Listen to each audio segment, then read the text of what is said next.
ganduɗa hanti heddima kaɗa heddan leyɗel ma dartoɗa. O ko gaynako tawaɗo to wuuro Paté Badjé Demba Thioji e nder commune Mbane diwan Richard Toll. Ramata Ba ko goto e ardiɓe nokkuji ɗo sippoɓe kosam kawridinta kosam mumen.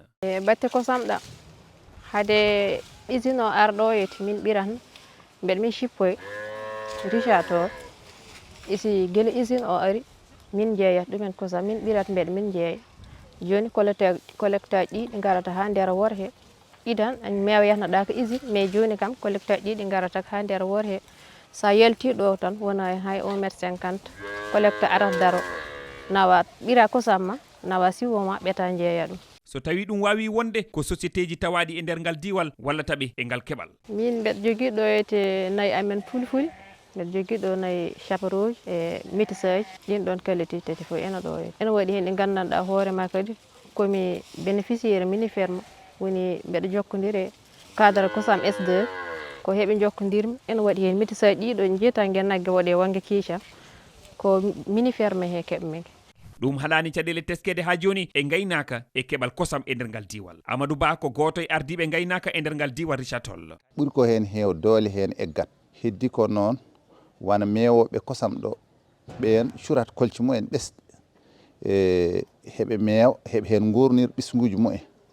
ɗum noon ko ballal Allah e ballal hono wiyete e waɓen compagnie sucriére en ballet ɗumen kuɗoji. Premiére caɗele ko caɗele guura jawdi.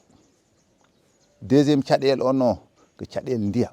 Compagnie sucrière sénégalaise yewti hen peeje ngam wallude ɓe aynaɓe. Hassim Faye cukko horejo o société. Nous avons créé un ensemble de points d'abreuvoir qui permettent. Min gaɗi nokkuje mawɗe kewɗe ɗo dabaji mbawi yarde. Ɗum wallan ɗi dabaji mbasa yaade fa e maayo tawe. Ko ɓuri hen mawde ɗe nokkuje yo wonde Jumbelen, wonde Ñaari e wonde Bardial. ɗe nokkuje fof keɓan ndiyam e immorade nokkure amin wonde Bardial.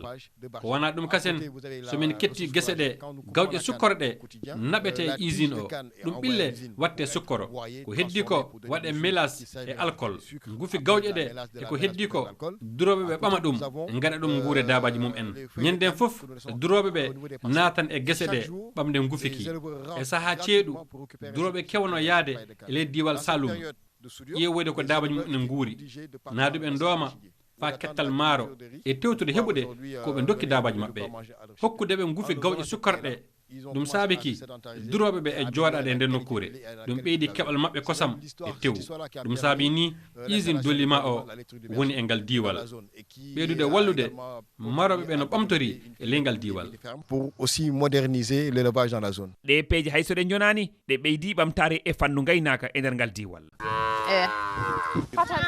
Amadou Baroba gartuɗo Richard Toll RFI.